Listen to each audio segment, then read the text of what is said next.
Joining us in the Movieland Spotlight is director Kat, not Howard J. Ford, director Kat, alongside Howard J. Ford, here to talk about his recent release, Bonekeeper. Thank you so much for joining us today, buddy. I appreciate it. Very happy to be here. Even bits of Bonekeeper are joining us today, you know, the bits we had made. But thanks for having us on, man. It's great to see you, Adam. Yeah, you too. Well, for anyone who hasn't seen the movie yet, how would you best describe it for someone to watch? Well, basically, Bonekeeper is a creature feature, which was something I always wanted to do, a creature feature. It's, for me, feature film number 12, so 12th feature film as director. Really, I wanted to do something quite old school, so I'm going to say it's quite an old school movie. I tried as much as possible to keep them, you know, the modern tech out of it. There's a bit of it there, but I wanted like an old school adventure, really. So, you know, a bunch of people go on a journey to find a mythological creature. And to do that, they need to find the person who's had experience of this creature, to find where this particular cave is, to find the legendary Bonekeeper.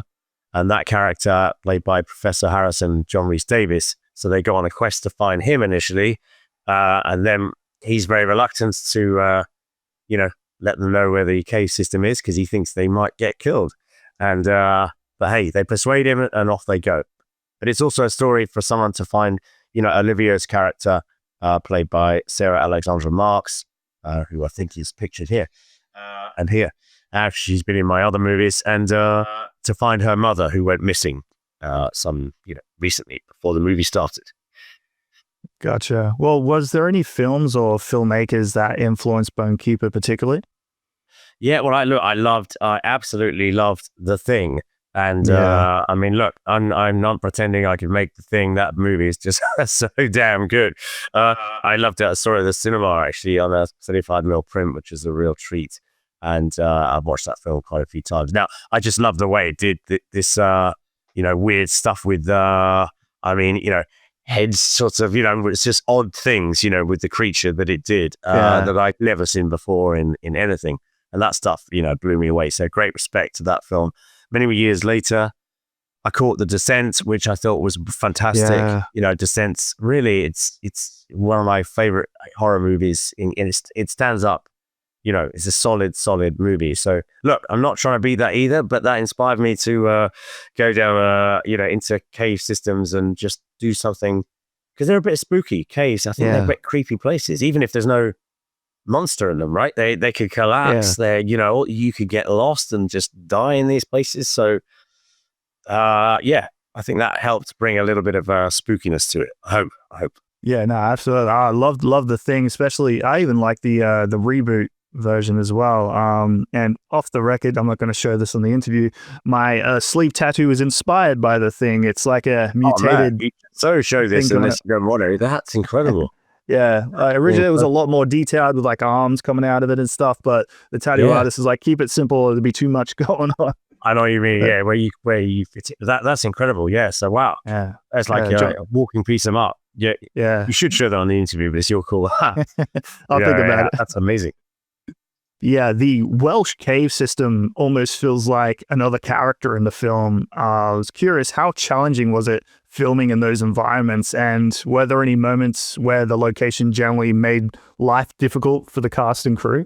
Yeah, it's a great question, and it's absolutely true.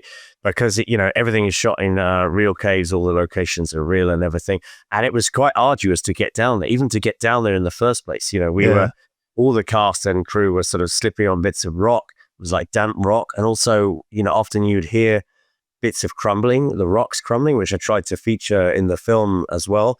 And that happened for real. And there was one time particularly that sticks in my mind, because I was filming Louis, Sarah and Tiffany, Hannah Daniels coming up, and I was up with the sort of Steadicam thing, and I heard some rocks crumbling to the side, like a sort of bit of something.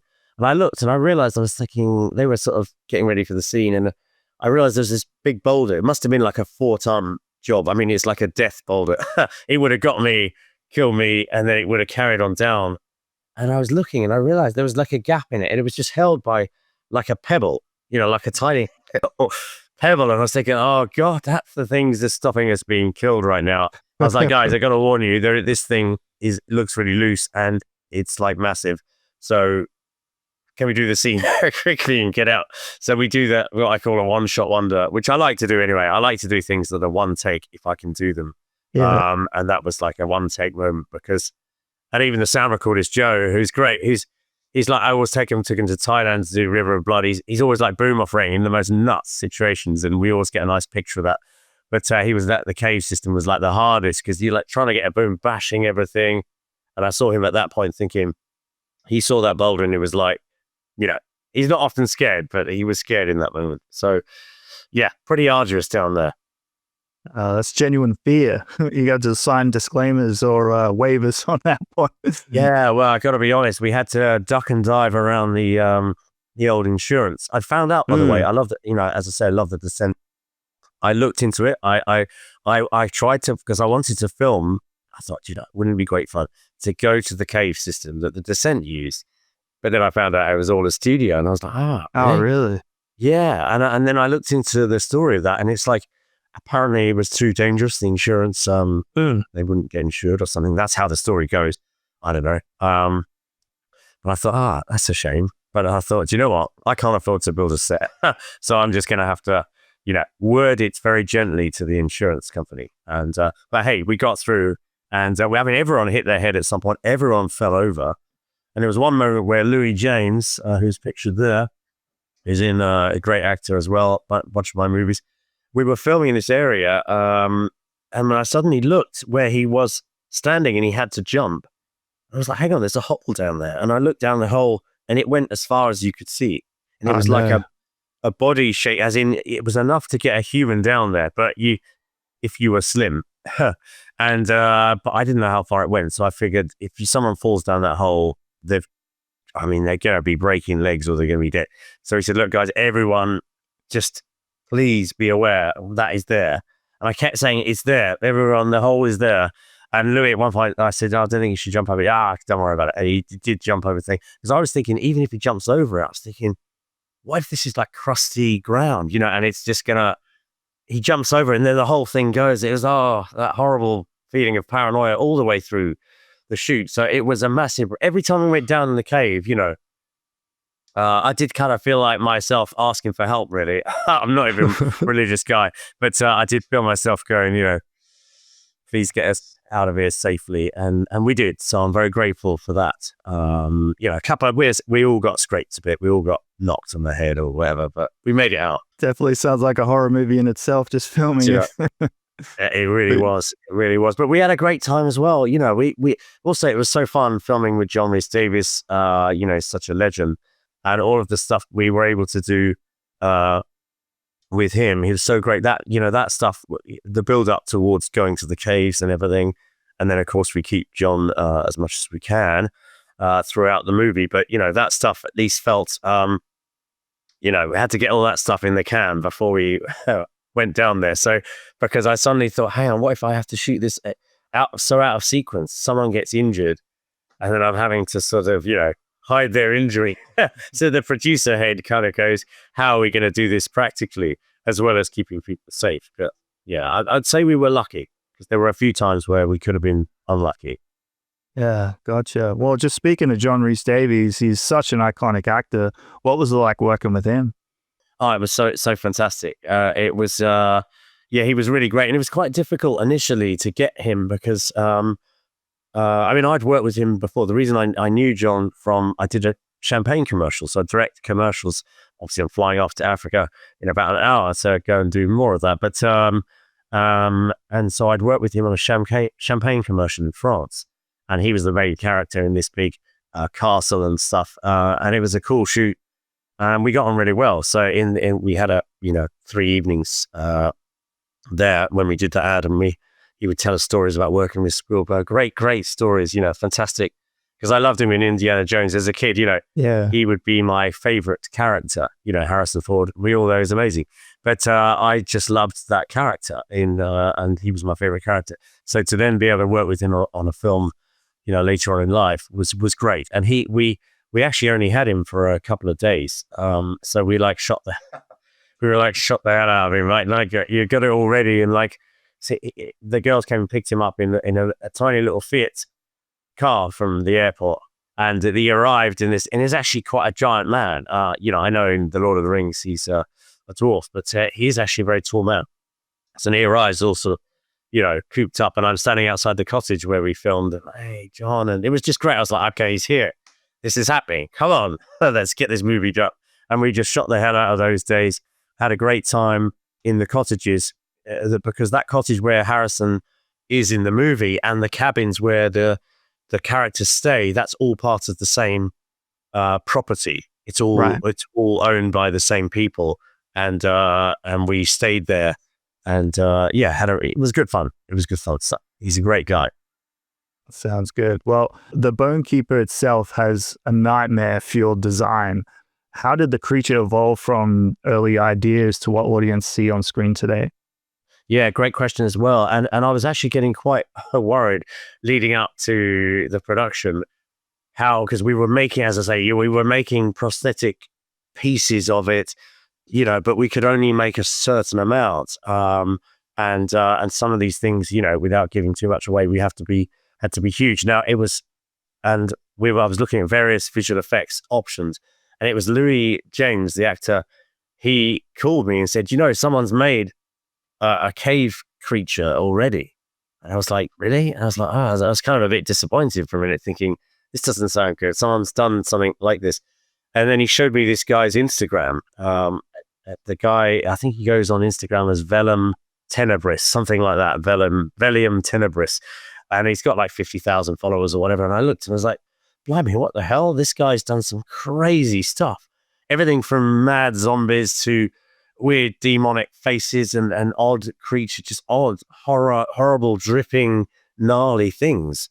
And then I found out this guy was an artist as well. Like he paints, canvases, and he designs things. And I thought, wow, this guy's like a real artist who's now using the new technology to do this weird stuff. This could be the actual guy to do it. And I had some ideas on the creature, but some of my ideas, I thought, they're going to be too expensive. I'm not going to be able to do them really. But let's see if I can just.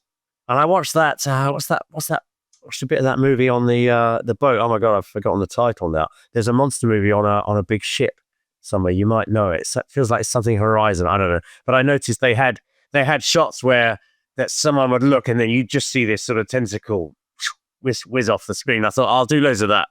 But then I messaged this guy and I said, look, love your work, man. This is great. Keep it up. It was just a sort of fishing exercise, but a compliment.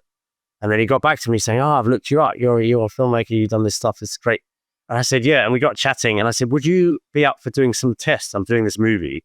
Like if I sent you a few bucks, a few euros actually. And would you do some test shots? I'm trying to get this creature in this shot. And I'd send him we'd gone on a recce and we'd done this test footage and I was trying to work with. And then he did these tests and just sent them back. And I was like, wow, this is amazing. And he then designed a whole bunch of what the creatures could look like. So he sent me actual, drawings and things, which you'd send as a PDF. And I thought, this is so cool. This is just the guy. And it seemed to me like every time I asked him to do something, he would not only do it, he'd be able to sort of take it slightly a stage further. Because some of the really big stuff I thought I'd have to cut out. I thought I wouldn't be able to do it. I thought I'd have to really, really cheat it. But you know what?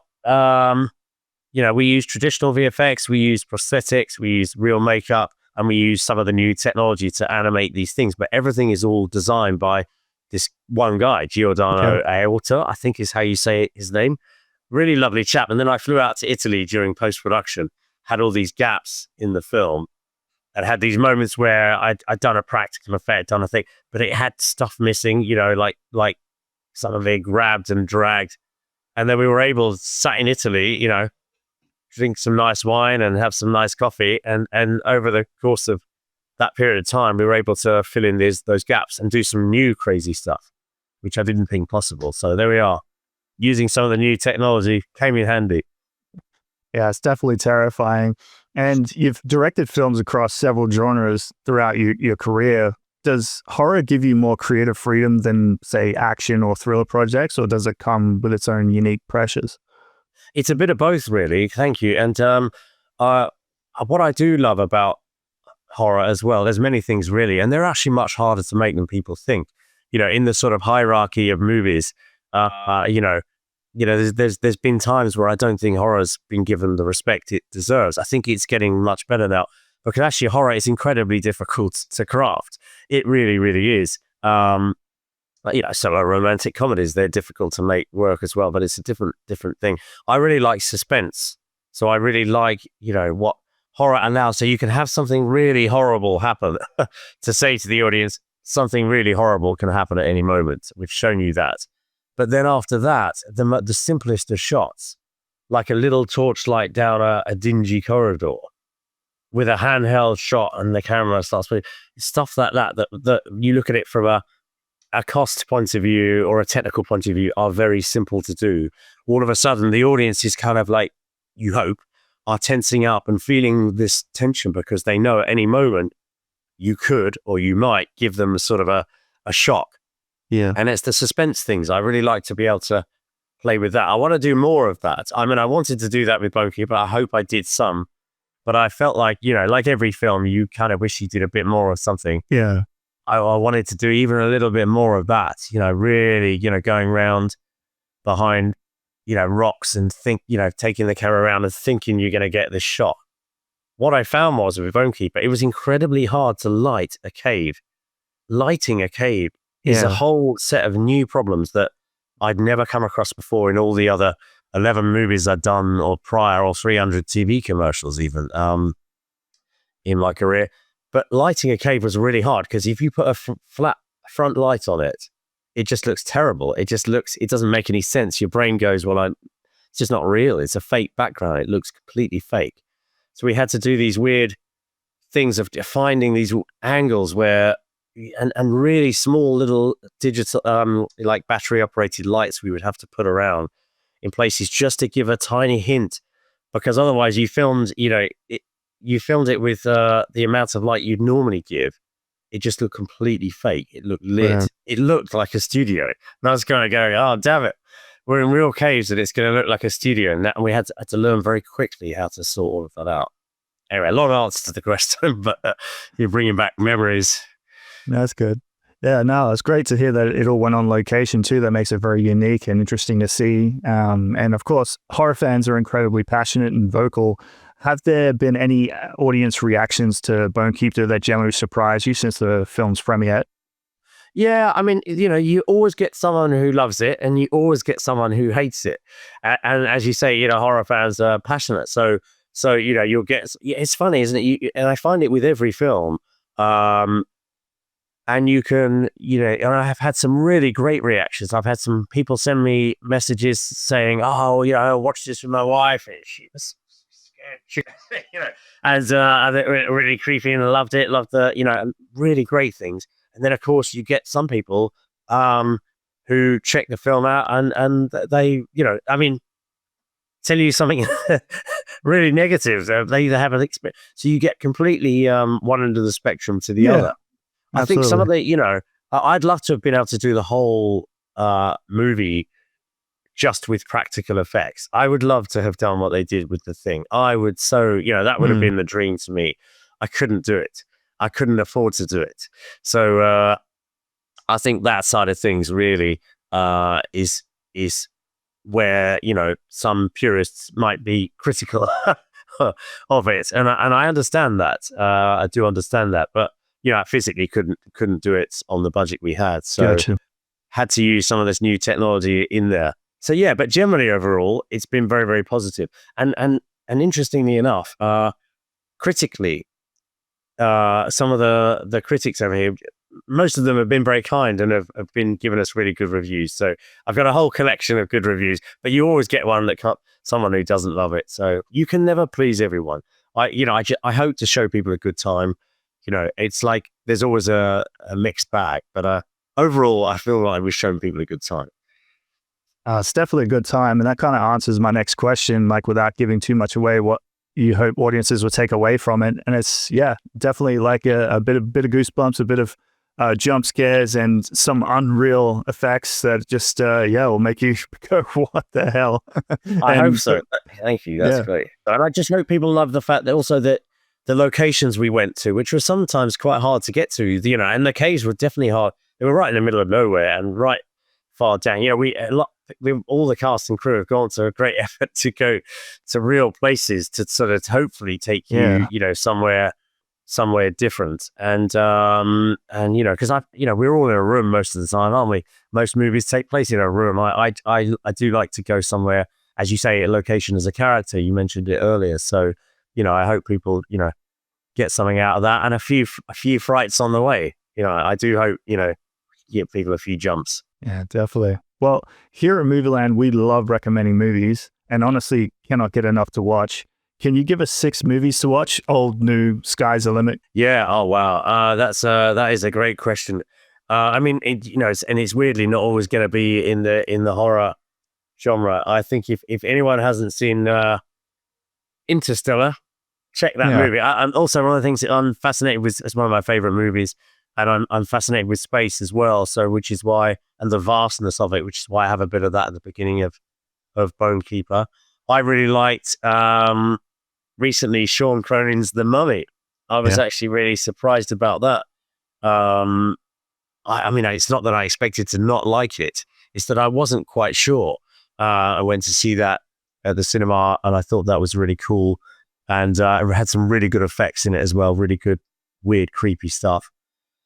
You know, I did love Obsession. One thing, I know pretty much everyone loves Obsession. I loved Obsession too. And it kind of I'm very impressed by that film. Really amazing that a first-time director, it was so well directed in my view. And also, I watched movies like that, and that's a really great film, and it deserves all the success. And I look at it and I go, why do I make my life so bloody complicated? I go to, you know, Thailand, Desert Island, Fuerteventura, you know, Morocco, Marrakesh, down in the caves. I always go to these places and I think, am I just an idiot? Because they have constructed a fantastic movie in a bar, in a cafe, in a shop, and a flat, and the car. And I think, and I'm delighted. I'm happy to watch this on the big screen. So that's another one. I did actually also love Backrooms. Yeah. Apart from the opening shot, which made me feel a bit sick for a few minutes. But it's a cool movie. It's so cool. I don't know how many have I left. What am I left with? That's 4. Yeah, that's 4. Okay, so give you some films. I'm just going to give you a couple of films that I happen to love personally. Man on Fire. If you haven't seen Man on Fire, go and revisit that. It's such a cool movie. The late Tony Scott. And of course, I'm going to give you another Tony Scott because he's one of our favorite directors. True Romance. I'm sure all of your viewers have seen True Romance. But if not, that movie is just worth putting on again and again. There we go. That's 6. I'm sure I'm going to get off this thing, and I think I didn't even mention my top 3. But there we are. They just sprang to my mind for some random reason. It's a very stressful topic to put a short list together of favorite films. I can imagine myself. I've got like 25 in my top 10. It makes no sense. Yeah, same. Yeah, you're talking about space and terror and horror and all that. And with Sam Neill recently passing away, I got to put it up for Event Horizon, probably one of the best space horror films ever made. Yeah, thank you. I was actually having a chat with my producer friend Mark a day before yesterday. And we were talking about Event Horizon, and I was talking about, do you remember the hell scene? Yeah. And that thing, you know, there's stories of that because that was all like done for real with real prosthetics, you know, and I love that kind of thing, you know, and so impressive. But Sam Neill, I loved him. Loved Sam Neill's, you know. I'm glad you mentioned it because I thought to mention it, you know, he's a national treasure, isn't he? And he just had a certain way about him, a certain warmness. I was driving there yesterday. I was thinking about Sam Neill because I'm watching all of the videos and his interviews and things, and how sad it is that he's passed. But he had a certain way. He had like a kindness in his face. He could say a line. I was trying to figure out what it is that actors like that, what do they have? They have this thing that he could just sit there and say some little line about something, and we really want to listen. You know, we really want to listen. Such a talent. We really missed. Loved him. Dead calm. Come on. Did come as well. Everyone watching at home, Bonekeeper is available to rent or buy on digital and DVD on the 12th of August. Thank you so much for joining us, buddy. I wish you all the best with Bonekeeper and beyond. Thanks to you, Adam. And enjoy Bonekeeper. Have a good time.